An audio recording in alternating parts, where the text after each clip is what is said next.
नमस्कार। नमस्कार। आपके अपने चैनल पशुपालन में आपका स्वागत है। डॉक्टर साहब, मैं आपसे ये पूछना चाहूँगी कि पशु स्वास्थ्य हमने टॉपिक चुना है अपने पशुपालक भाइयों को बहनों को बताने के लिए। तो आपका पशु स्वास्थ्य से तात्पर्य क्या है? जैसे कोई भी हम कोई फैक्ट्री है तो उस फैक्ट्री में हम जब काम कोई कर रहे हैं तो फैक्ट्री में क्या होता है कि एक रॉ मटेरियल आता है, कच्चा माल आता है। बिल्कुल। और वो कच्चा माल हम उसमें फैक्ट्री में वो डालते हैं और उसमें जो भी मशीन जिस चीज़ को बनानी है वो उत्पादन उसका मिलता है। तो अगर वो मशीन अच्छा काम करती है, उसकी ऑयलिंग ग्रीसिंग वो सब करते रहते हैं वो लोग, और बड़ी बढ़िया काम करती है, वो अच्छी स्टैंडर्ड की मशीन है, अच्छा काम करती है, तो उसमें उत्पादन भी अच्छी क्वालिटी का निकलेगा और ज़्यादा से ज़्यादा उत्पादन निकलेगा। बिल्कुल। वैसे ही आप ये समझ लो कि पशु का शरीर जो है वो भी एक मशीन है वो भी, और उसके अंदर हम रॉ मटेरियल के रूप में उसमें घास फूस वगैरह ये सब चीज़ें डालते हैं। हाँ, जो भी तो चारा है जो भी उसका चारा डालते है हैं। उसका, और जो भी रॉ मटेरियल है वो पानी है, चारा है, दाना है, इस तरह हाँ, से। बिल्कुल। तो ये रॉ मटेरियल डालने के बाद में वो पशु का जो शरीर है वो उसको असेंबल करके और फिर आपको प्रोडक्शन देता है, जैसे दूध देता है, जैसे बच्चे देता बिल्कुल। है ना। और कुछ जैसे पशु हैं वो मीट के पर्पज से काम में हाँ, लेते हैं, बिल्कुल। हैन है वो जैसे एग देती हैं, तो ये प्रोडक्शन हो गए सारे इनके। बिल्कुल। तो अब लेकिन बात ये आती है कि जैसे आप मशीन पे वापस चलते हैं तो मशीन जो होती है वो ऐसा तो है नहीं कि एक कोई लोहे की या कोई चीज़ है, उसमें उसमें कुछ नट बोल्ट भी होते हैं, उसके अंदर अलग अलग पार्ट्स होते हैं, कहीं वो क्या जाना है, वो कैसे सारे करना है। मिल करके कोई तो कार्य कर। हाँ, वैसे ही जो शरीर होता है ना, वो शरीर जो है उस शरीर में भी छोटी छोटी इकाइयों का बना होता है। वो छोटी, सबसे छोटी जो शरीर की इकाई होती है उसको हम मानते हैं, उसको कोशिका कहते हैं हम। सेल बोलते कोशिका, हैं। बहुत सी कोशिकाएं जो एक जैसा काम करती हैं। ऐसी कोशिकाएं जो मतलब एक प्रॉपर्टी की हैं वो स्केलेटन बना रही हैं, एक प्रॉपर्टी की हैं वो जैसे मसल्स बना रही हैं। मसल्स भी अलग अलग तरह की मसल्स होती हैं। तो वैसे तो ये बहुत बड़ा वास्ट जो है सब्जेक्ट है, लेकिन ऐसे समझ लो कि जो छोटी से छोटी इकाई है वो कोशिका है। बहुत सारी कोशिकाओं से मिलकर के एक टिश्यू बनता है, उत्तक जिसको कहते हैं। और उन उत्तक से मिलकर के फिर उसके बाद एक ऑर्गन बनता है, अंग, जैसे अपन बोलते हैं ना, लीवर है, किडनी है, इंटेस्टाइन है, स्टोमक है ना, ये इस तरीके से। तो वो ऑर्गन बनता है और कुछ ऑर्गन्स मिलकर के एक सिस्टम बनाते हैं। तो सिस्टम का अर्थ का मतलब ऑर्गन सिस्टम बनाते हैं। ऑर्गन सिस्टम का मतलब अर्थ हुआ कि जैसे रेस्पिरेटरी सिस्टम है, जैसे सांस लेते हैं अपन। तो वो सांस एक अलग नाक से जाएगा, फिर लंग्स में से लंग में जाएगा, लंग्स से फिर वापस वापस आएगा ब्रोंकियल से, ट्रैकिया से होते हुए। तो ये सारा जो है एक सिस्टम है उसका। फिर इसी तरीके से सर्कुलेटरी सिस्टम है, जिसमें जैसे खून दौरा करता रहता है पूरे शरीर के अंदर। तो ये जो खून जो पूरा दौरा करता रहता है उसको हम सर्कुलेटरी सिस्टम कह देते हैं। ऐसे ही जो खाने का सिस्टम है उसमें हम उसको जीआईटी कह देते हैं, गैस्ट्रो इंटेस्टाइनल ट्रैक्ट। और ऐसे ही जो शरीर है उसको एक ढांचा प्रदान किया है उसको, जैसे उसको कहते हैं हम स्केलेटल सिस्टम, जिसमें हड्डियां वगैरह आती हैं सारी, है ना। ऐसे ही ये पूरा एक सिस्टम, कई सारे सिस्टम से मिलकर के फिर ये बना है शरीर। एक एनिमल का शरीर बना है। तो वो एक पशु का शरीर बना है। अभी हम पशु को जैसे ले लेते हैं कि मान लो जैसे गाय है या भैंस है, भेड़ बकरी जो भी हैं पशु अपने, तो उन पशुओं में आप, अभी हम बात कर रहे थे कि स्वास्थ्य, तो स्वास्थ्य का सीधा सीधा मतलब ये हो गया कि उसका हमें बढ़िया उत्पादन लेना है तो हर कोशिका को स्वस्थ रखना होगा। बिल्कुल। हर कोशिका स्वस्थ रहेगी तो हर सिस्टम स्वस्थ रहे, हर टिश्यू स्वस्थ रहेगा, हर सिस्टम स्वस्थ रहेगा और पूरा शरीर स्वस्थ रहेगा। बिल्कुल। अब इसमें हम एक चीज़ और मैं बताऊंगा कि ये बड़ी ही विचित्र बात है कि हम लोग शरीर को देखते हैं कि ये एक शरीर है, लेकिन उस एक शरीर में जो सबसे छोटी इकाई जिसको हम कहते हैं कोशिका, वो हमारे को एक नंगी आंख से नहीं दिखती है। हाँ, बिल्कुल नहीं दिखाई देती वो। है ना। उसको देखने के लिए हमारे को लाइट माइक्रोस्कोप कम से कम चाहिए होता है, या फिर चाहिए इलेक्ट्रॉन माइक्रोस्कोप। और हर कोशिका जो होती है, उस हर कोशिका के अंदर भी अलग अलग बहुत सारे काम होते रहते हैं उस कोशिका के अंदर। तो वो जो कोशिकाएं हैं वो कितनी है शरीर में, 1 2 5 10 ऐसे नहीं है ये। ये होती हैं खरबों में होती हैं। खरबों में होती है। हाँ, कोशिकाएं खरबों में हैं। हाँ। अब ये सोच लो कि इसको छोटा वापस अपन समझने के हिसाब से लेते हैं कि अगर किसी फैक्ट्री के अंदर और 500 आदमी हैं, हम्म। वो 500 आदमियों में से अगर 50 आदमी काम नहीं कर रहे हैं तो कोई ज़्यादा फर्क नहीं पड़ता। लेकिन 500 के 500 पूरा अगर काम करें सारे, हाँ। तो प्रोडक्शन पे कुछ ना कुछ फर्क पड़ेगा, बिल्कुल। है ना। तो यही स्वास्थ्य है। स्वास्थ्य का मतलब है कि आपके उसके शरीर में जितनी कोशिकाएं हैं, हम उन कोशिकाओं का पूरा उपयोग कर पा रहे हैं या नहीं कर पा रहे हैं। अगर हम सारी कोशिकाओं को हम स्वस्थ रखेंगे, उनका पूरा उपयोग कर पाएंगे, तो उसका प्रोडक्शन पूरा अपने को मिलेगा। तो डॉक्टर साहब, आपका कहने का मतलब ये है कि हमारे शरीर की जो सबसे छोटी इकाई है, जैसे दोस्तों हम लोग कोई भवन बनाते हैं तो उसके प्रत्येक ईंट का अपना महत्व है, वैसे ही हमारे शरीर में हमारी सबसे छोटी इकाई पशुओं की जो है सेल, उसका उतना ही महत्व है, उसे स्वस्थ रखना है।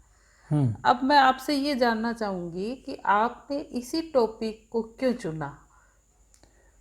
हाँ, इस टॉपिक को सबसे पहले मेरा चुनने का जो वजह थी वो ये रही कि अगर आपको ये नहीं पता कि पशु स्वस्थ है या नहीं है, हाँ जी। तो फिर हम उस पशु का को जैसे मान लो आपको खाना खिलाना है उसको, तो खाने में क्या खाना देना है। अब मैं अगर आपको पहला टॉपिक ले लेता उसका खान पान का, या तो आपने खान पान की एक रेसिपी बता दी और वो रेसिपी आप उसको देंगे, लेकिन वो रेसिपी स्वस्थ पशु के लिए होगी अलग, अस्वस्थ हाँ। पशु के लिए अलग होगी। बिल्कुल। अच्छा, फिर अब मान लो कि ये पशु स्वस्थ है, उसका आपको पता ही नहीं है कि उसमें उसको स्वास्थ्य के क्या लक्षण होने चाहिए, कैसे पता लगे कि ये स्वस्थ है कि नहीं है। तो अब उसको सांस की तकलीफ है, तो आपकी खाना पीना अलग होगा उसका, हाँ। उसको रख रखाव अलग होगा, उसको अलग जगह कहाँ उसको शेड में कहीं बांधना है, धूप में रखना है, छाँव में रखना है, किस तरह से होगा। तो उस डिपेंड करेगा कि वो मतलब उसके शरीर की स्टेटस क्या है स्वास्थ्य के हिसाब से। तो इसलिए मैंने इसको पहले चुना कि आप पशु का पहले स्वास्थ्य परीक्षण करें। अगर वो कोई अगर उसमें कुछ कमी दिख रही है तो उसको ऑब्जर्व करें और फिर उसको आइडेंटिफाई करने के बाद में उसका हम उपचार करें तो समय पर, आप ये कहना ताकि चाहेंगे, उसका अधिक से अधिक प्रोडक्शन लेने के लिए, जैसे बताया कि सारी कोशिकाओं का फंक्शन जरूरी है। तो वो जब तक हम समझेंगे नहीं ना, तब तक हम आइडेंटिफाई नहीं कर पाएंगे कि कौन से सिस्टम में गड़बड़ हो रही है। अच्छा सर, आप ये बताना चाह रहे हैं कि पशु के स्वास्थ्य पर ही डिपेंड करेगा कि उसे किस तरह का खान पान देना है, कहाँ रखना है। हाँ, तो पहला और आधारभूत यही है कि पशु के स्वास्थ्य पर ही चर्चा की जाए। हाँ, तो सर, अपन जाने कैसे डॉक्टर साहब कि अपना पशु है वो स्वस्थ है या नहीं है? पशुपालक है वो डॉक्टर तो होता नहीं है, तो वो कैसे जानेगा कि मेरा पशु है वो स्वस्थ है या नहीं है? क्योंकि कहते हैं कि बीमार एक दिन नहीं होता, धीरे धीरे अंदर उसके चलता बिल्कुल। रहता है, तो वो कैसे जाने? हाँ, यही है आज के अपने जो वीडियो ये जो बनाया है अपने, हाँ। इसका अपना जो पर्पज़ है वो यही है कि हम पशुपालक को ये बता पाएँ कि वो अपने पशु को किस तरीके से आइडेंटिफाई करेंगे कि वो स्वस्थ है या नहीं है। हाँ। तो अभी हम मूल जैसे इस पे बात पर आते हैं, तो इसमें उसको आइडेंटिफाई करने के लिए हमें कम 3 स्टेप्स फॉलो करने पड़ेंगे। 3 स्टेप्स? हाँ, क्या 3 क्या? स्टेप्स में क्या होगा। पहला होता है, जैसे ये देख लो कि पशु दूर खड़ा है, हाँ। पशु को नहीं पता कि आप वहाँ प्रेजेंट हो या नहीं हो। हाँ।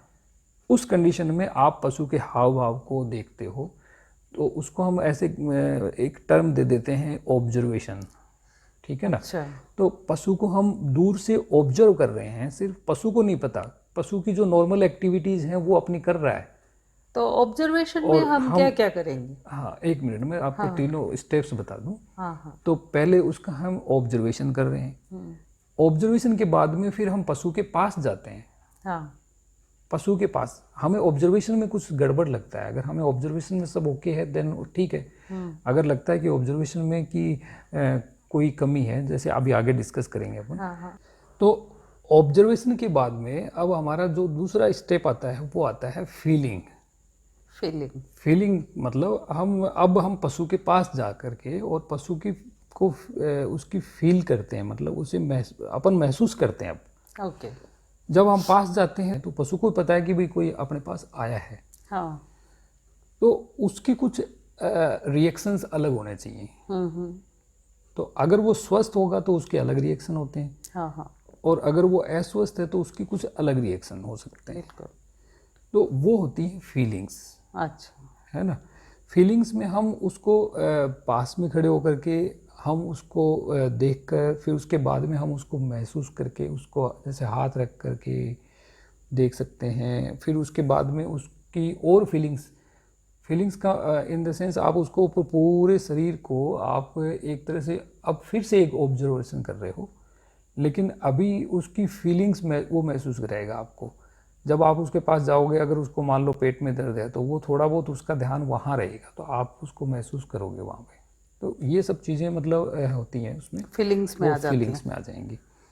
और फीलिंग्स के बाद फिर और आगे आपको कंफर्म अपने को करना है उसका, तो हम उसमें अगले स्टेप पे चले जाते हैं, उसको हम लैब टेस्टिंग बोल देते हैं। लैब टेस्टिंग एंड लैब में टेस्ट कर। हाँ, लेबोरेटरी टेस्ट वगैरह, या जैसे कोई फ्रैक्चर वगैरह या कोई टूट फूट ऐसी होती है तो उसको हम एक्सरे वगैरह वो भी करवा लेते हैं, सोनोग्राफी होती हैं इस तरह के, तो उसमें हम उनका ऐड लेते हैं मशीनों से।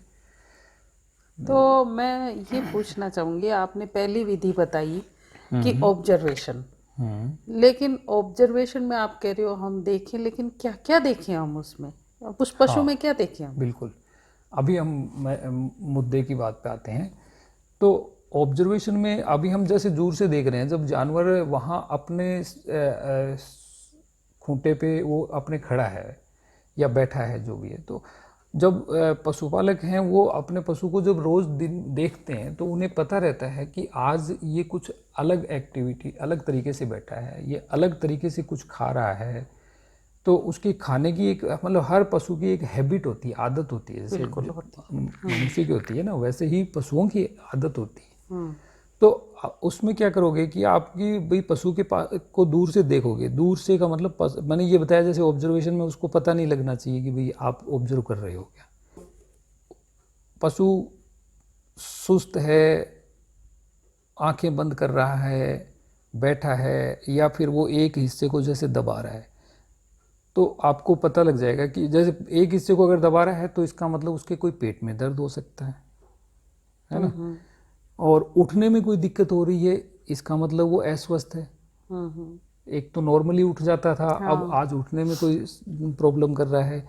खड़े होने की उसके तरीका अलग है, जैसे किसी एक पैर को उठा रखा है, ऐसा कर रखा है, तो इसका मतलब उसके उस पैर में दर्द हो सकता है, या फिर उसकी कोई उससे संबंधित, उस पैर से संबंधित जो भी कोई सिस्टम है, जैसे मैंने बताया ना, सर्कुलेटरी सिस्टम में कोई गड़बड़ हो सकती है, नर्वस सिस्टम में कुछ गड़बड़ हो सकती है, तो यानी वो अस्वस्थ है। यानी उसकी नॉर्मल जो हैबिट होती है, चलना फिरना, देखना, बैठना, उठना, ये सब थोड़ा सा चेंज दिखाई देगा हाँ, ये थोड़ा सा चेंज दिखाई देगा, इसका मतलब वो अस्वस्थ है।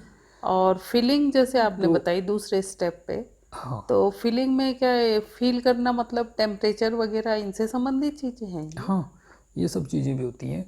फील करने का मतलब ये हो गया कि जैसे आप पशु के पास गए तो आपका आपने देख लिया कि भाई पशु जो है आपका सांस कैसा ले रहा है। हाँ। तेज तेज सांस तो नहीं ले रहा, तो इसका मतलब उसके सांस के सिस्टम में कुछ गड़बड़ हो सकती है, या उसके कोई नाक से पानी आ रहा है, या उसके कोई मुंह से। तो ये चीज़ें हम पास में जा कर के हम उसको जब ऑब्जर्व करेंगे तो ये सब चीज़ें दिखाई देंगी। उसकी कोई आँखों से पानी आ रहा है, तो आँखों से पानी आ रहा है तो इसका मतलब वो अस्वस्थ है। हाँ हाँ। है ना। और इसी तरीके से जैसे शरीर पर हाथ रखेंगे हम उसके, तो हम जब उसको शरीर को फील करेंगे तो उसका शरीर का हमें पता रहेगा कि वही वो उसका टेम्परेचर ज़्यादा या कम तो नहीं है। यानी हमें तो अगर वो कम है तो भी बीमार है, और अगर वो ज़्यादा है तो भी बीमार है।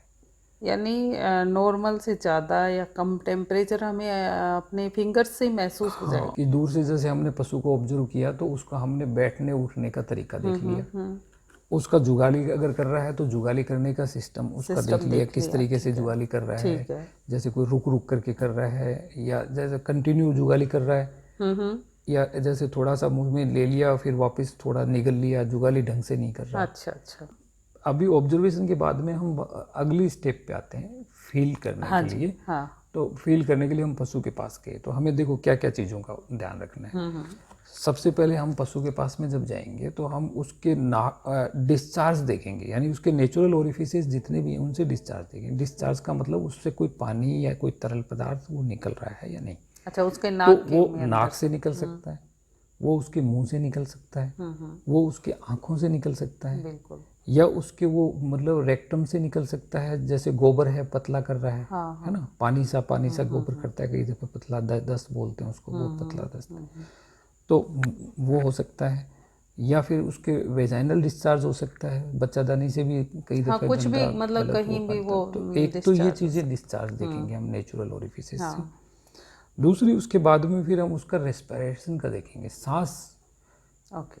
जानवर के अंदर मतलब दो चीज़ें महत्वपूर्ण है, एक तो सांस और एक खून का दौरा। तो खून जो है वो प्रॉपर सर्कुलेट करते रहना चाहिए, अगर वो रुक गया तो उसकी मृत्यु हो जाती है। ओके। और सांस के द्वारा ऑक्सीजन की सप्लाई होती है, तो ऑक्सीजन लंग्स तक सांस लेकर के जाता है, तो सांस का सिस्टम उसका सही चलना चाहिए। ओके। ओके। तो श्वसन तंत्र जो है उसका सही काम कर रखने का मतलब उसकी जो रेस्पिरेशन रेट होनी चाहिए वो रेट उसकी प्रॉपर है या नहीं है। अच्छा। फिर उसके बाद में हम उसको हाथ रख करके फिर देखेंगे ठंडा है या गर्म है। हाँ हाँ। अगर वो ठंडा या गर्म लग रहा है तो हमें लगेगा कि ये बीमार है। लेबोरेटरी टेस्टिंग का जो स्टेप था उसमें मैं ये कहूँगा कि भाई सभी चीज़ों की आजकल जांच होती है, जैसे खून की जांच होती है। आजकल गवर्नमेंट की तरफ से जो फैसिलिटीज़ हैं, डिस्ट्रिक्ट हेडक्वार्टर के ऊपर एटलीस्ट एक लैब है हर ज़िले के अंदर, लैब मिल जाएगी। हाँ, और उन गवर्नमेंट की जो लैब्स होती हैं उनके अंदर जो है उसकी फ्री जांच होती है, निःशुल्क जांच होती है, तो ये करवा सकते हैं। अभी दूसरा, जैसे दस्त होते हैं, तो दस्त भी बहुत से कारणों से होते हैं। हाँ। इसमें कई तरह के वॉर्म्स भी होते हैं। हाँ। तो कुछ वॉर्म्स ऐसे होते हैं कि जिन पर कोई एक पर्टिकुलर मेडिसिन काम नहीं करती, तो लोग क्या करते हैं पशुपालक कि भाई पेट के कीड़ों की दवाई तो दे दी इसको। हाँ, लेकिन आपने जो पेट के कीड़ों की दवाई दी है वो दवाई उस पर काम करेगी या नहीं करेगी, ये उसके फीसेस को लेकर के उसकी जांच करवाएंगे। अच्छा, तो उससे पता लगेगा कि इसमें किस वॉर्म के एग्स हैं, किस वॉर्म से इन्फेस्टेशन हो रखा है इसको। तो वो चीज़ होगी। इसी तरह से जैसे मैस्टाइटिस का बहुत वो होता है, मतलब मैस्टाइटिस का मतलब होता है थनैला। थनैला जो रोग होता है वो थनैला जब जानवर के अंदर होता है तो वो ये समझ लो कि उसका एक तो प्रोडक्शन ख़त्म हो जाता है, दूसरा वो उसकी अडर के अंदर यानी गादी के अंदर वो इतना नुकसान कर देता है कि उसका जितना जो दूध है वो अगर ठीक भी हो जाता है तो वो जितना टाइम लेगा उतना नुकसान करेगा वो। हाँ। तो जितना लेट रिकवर होगा तो उतना ही ज़्यादा नुकसान हो जाएगा, तो उतना ही दूध कम हो जाएगा उसके। अच्छा। तो इसलिए उसका जितना जल्दी और सही उपचार हो तो वो ज़्यादा बढ़िया है। तो सबसे बढ़िया काम इसके अंदर ये है कि एक एंटीबायोटिक सेंसिटिविटी टेस्ट होता है, ABST कहते हैं इसको शॉर्ट में। अच्छा। तो दूध को लेकर के और उस दूध की अगर जांच हम करवा लेते हैं ABST, तो ABST में वो ये बता देते हैं हमें कि भाई इस पर कौन सी एंटीबायोटिक काम करेगी। एक्चुअल में जो बैक्टीरिया होते हैं ना वो तो इतने छोटे सूक्ष्म होते हैं कि वो हमें जब दिखते ही नहीं है तो हम उनके ऊपर क्या रिसर्च करेंगे, कैसे जानेंगे कि भाई इसमें कौन सा बैक्टीरिया है, जब दिख ही नहीं रहा तो कैसे पता। हाँ। ये किसी को भी नहीं पता। तो कोई भी ऐसी कंडीशन होगी जिससे वो बीमार है तो आगे के जैसे वीडियो जब देखते जाएंगे ना तो उन चीज़ों से वो खुद भी ये डिफाइन कर पाएंगे सब कि उनको उसको क्या तकलीफ हो सकती है। और अदरवाइज अभी तो यहाँ इसके लिए ये बताऊंगा कि अगर कोई इनमें से कुछ भी एबनॉर्मलिटी लगती है तो अभी फिलहाल आप अपने जो पशु चिकित्सक हैं उनसे संपर्क करके और उसका ट्रीटमेंट करवा सकते हैं या उनसे मार्गदर्शन ले सकते हैं। अच्छा। और यह हमारा जो ईमेल एड्रेस दिया हुआ है उस पर आप अपनी मेल भी पोस्ट कर सकते हैं अभी, तो आप जवाब देंगे उनका? बिल्कुल हम उनको रिस्पॉन्ड करेंगे। तो दोस्तों आपको जो डॉक्टर साहब ने बताया है कि पशु पालक है, पशुओं का ऑब्जर्वेशन करके फीलिंग करके अगर महसूस कर लेता है कि उसकी ये प्रॉब्लम एबनॉर्मल हो रही है या कोई अलग चीज़ हटके है तो आप इनसे डॉक्टर साहब से डायरेक्ट ही उनको ईमेल पे भेज करके अपनी समस्या का समाधान प्राप्त कर सकते हैं। तो आज हमने स्वास्थ्य के बारे में चर्चा की, पशुपालक को इतना बता दिया कि वो अपने पशुओं को बच्चे की तरह देखे और उसके स्वास्थ्य का ध्यान रखे ताकि उसे प्रोडक्शन अच्छा मिल सके।